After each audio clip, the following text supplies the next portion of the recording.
আমি নিজৰ জায়গাতে এদিন সংখ্যালঘিষ্ঠ হৈ যাম নাই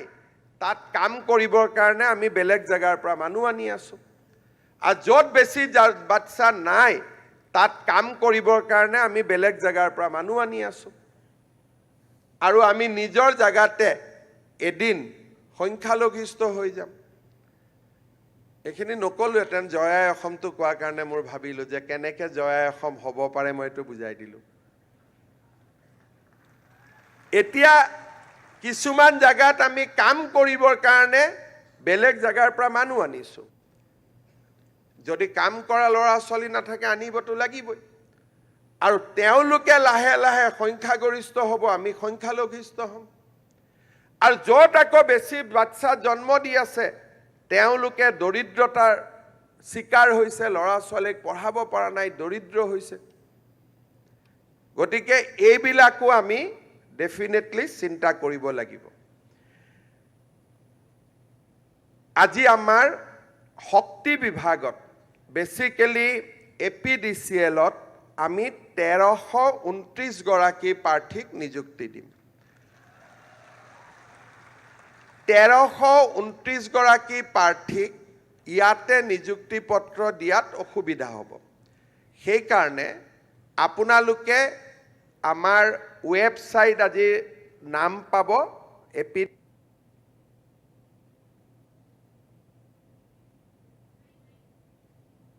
পাব্লিক হেলথ ইঞ্জিনিয়াৰিং ডিপাৰ্টমেণ্ট 49 আছে এই চাৰিটা বিভাগৰ নিযুক্তি পাত্ৰ সকলক ৰাতি টিভি স্ক্ৰিনত ৱেবসাইট নম্বৰটো পাব ৱেবসাইটটো পাব তাৰ পৰা ৰাতি আপোনালোকে এপইন্টমেন্ট লেটাৰখিনি ডাউনলোড কৰি ল'ব আনহাতে ফৰেষ্ট ডিপাৰ্টমেন্ট পঞ্চায়ত পশুপালন agriculture PWD building fishery handloom textile irrigation skill higher education home TND sports cooperation labor election industry INPR tourism food and civil supply administrative reforms housing indigenous and tribal faith welfare of minority mines and minerals soil conservation social justice, cultural affairs, governor secretary, tribal affairs department, higher education, transport, legislative, science, technology, judicial. আপোনালোকে বাহিৰৰ পৰা নিযুক্তি পত্ৰখিনি সংগ্ৰহ কৰিব চাৰিটা department গধূলি appointment letter ল'ব ৱেবসাইটত আপোনালোকে ৱেবসাইটটো টিভিত পাই যাব 9টা বজাত আপোনালোকে ৱেবসাইটৰ পৰা এইখিনি ডাউনলোড কৰিব বাকি সকলে বাহিৰৰ পৰা নিযুক্তি পত্ৰ লৈ যাব যোগদান কেতিয়া কৰিব মোৰ মতেটো সৰকাৰি মতে আপোনালোকে কালিয়ে যোগদান কৰিব পাৰে কিন্তু মই এটা পৰামৰ্শ দিও সকলে মানি লব পু মাহত জয়েন কৰিব নালাগে পু মাহটো ভাল কামৰ কাৰণে আৰম্ভণি নহয় সেইকাৰণে মই এপইন্টমেন্ট লেটাৰখন মাঘলৈকে নিব খুজিছিলো কিন্তু আপোনালোকে ইমান কৈ থাকিলেতো আৰু মই ঠিক আছে বাৰু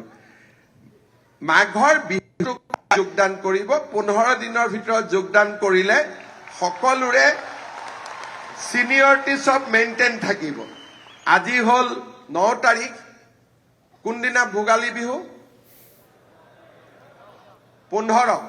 নে 14 15 তাৰিখে এক মাহ গতিকে 15 তাৰিখ এক মাহ 16 তাৰিখে গৈ আপোনালোকে জয়েন কৰি ল'ব আৰু 15 দিনলৈকে জয়েনিঙত সিনিয়ৰ জুনিয়ৰ নাই যোনে যেতিয়া জয়েন কৰিলেও একেই সিনিয়ৰিটি জুনিয়ৰিটি থাকে ঠিক আছে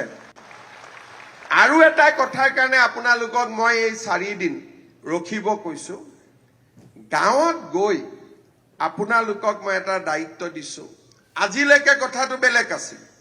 এইবাৰ যেতিয়া গাঁৱত যাব এপইন্টমেন্ট লেটাৰ লৈ যাব উঠি অহা ল'ৰা ছোৱালীখিনিক আপোনালোকে বুজাব যে সা পঢ়িলে আপোনালোকৰ মাজত মই সোধা নাই বহুতৰ হয়তো আজিৰ পৰা 5 বছৰ চাকৰি চৰকাৰী চাকৰি পাম কোনেও ভাবাই নাছিলে অসমৰ বাহিৰত কিবা কৰিছিল প্ৰাইভেট কোম্পানীত কৰি আছিলে কোনে কোনে প্ৰাইভেটত কাম কৰি আছিলে সো আমি ভাবিছিলো কিন্তু অসমখন যে পৰিৱৰ্তন হৈছে পঢ়া শুনা কৰিলে চাকৰি পাব পাৰি এই কথাটো উৰুকাত বিহুত যাক লগ পাই আপোনালোকে বুজাব যাতে আমাৰ নতুন চাম ল'ৰা ছোৱালীয়ে পঢ়া শুনা আৰম্ভ কৰে পঢ়িব চেষ্টা কৰে আৰু আমাৰ অসমখন বহুত আগবাঢ়ি গৈ আছে এতিয়া ইণ্ডাষ্ট্ৰি আহিব অসমত নতুন নতুন কাৰ্যালয় নতুন নতুন ইণ্ডাষ্ট্ৰি আমি অসমখনক এটা সুন্দৰ পৰ্যায়লৈ লৈ যাবলৈ চেষ্টা কৰি আছো যাতে আমাৰ অসমৰ যুৱ যুৱতীসকলে অসমতে থাকি আমি কামো কৰিব অসমৰ আমি বৰঙনিও যোগাব পাৰো আপোনালোকে আপোনালোকৰ স্কুলৰ গাঁৱৰ ল'ৰা ছোৱালীক বুজাব যে পঢ়া শুনা কৰিব লাগে আৰু পঢ়া শুনাৰ ছোৱালীয়ে 1 টকাও ঘোষ দিব নালাগে মাত্ৰ পঢ়ি শুনিয়ে আমাৰ অসমত চৰকাৰী চাকৰি পাব পাৰি মই তাৰ উদাহৰণ এই কথাখিনি এই 4 দিন আপোনালোকে গাঁৱত ক'ব পুহ মাহটো মই ক'ব লাগে কাৰণে ক'লো মোৰ উদ্দেশ্য হ'ল 4-5 দিন কাৰণ এবাৰ যেতিয়া ডিপাৰ্টমেণ্টত সোমাই যাব কিবা এটা কৰিব দিগদাৰ কাৰণ কাৰ্যালয়ত গ'লে আমাৰ ব্যক্তিত্বটোৱে সলনি হৈ যায় আজি যেনেকৈ আমি ফুৰ্তি ফাটা কৰি আছো 16 তাৰিখে মোক দেখা পালে আপোনালোকে এনেকৈ কথা পাতিব নোৱাৰিব ব্যক্তিত্বটো সলনি হৈ যায় চৰকাৰৰ দায়িত্ব পায় যেনেকৈ পুলিচত ইউনিফৰ্ম পিন্ধা মানুহজন বেলেগ ইউনিফৰ্ম নিপিন্ধা মানুহজন বেলেগ কিন্তু এই কেইটা দিন আপোনালোকৰ হাতত আছে আৰু আমি আমাৰ ল'ৰা ছোৱালীক বুজাম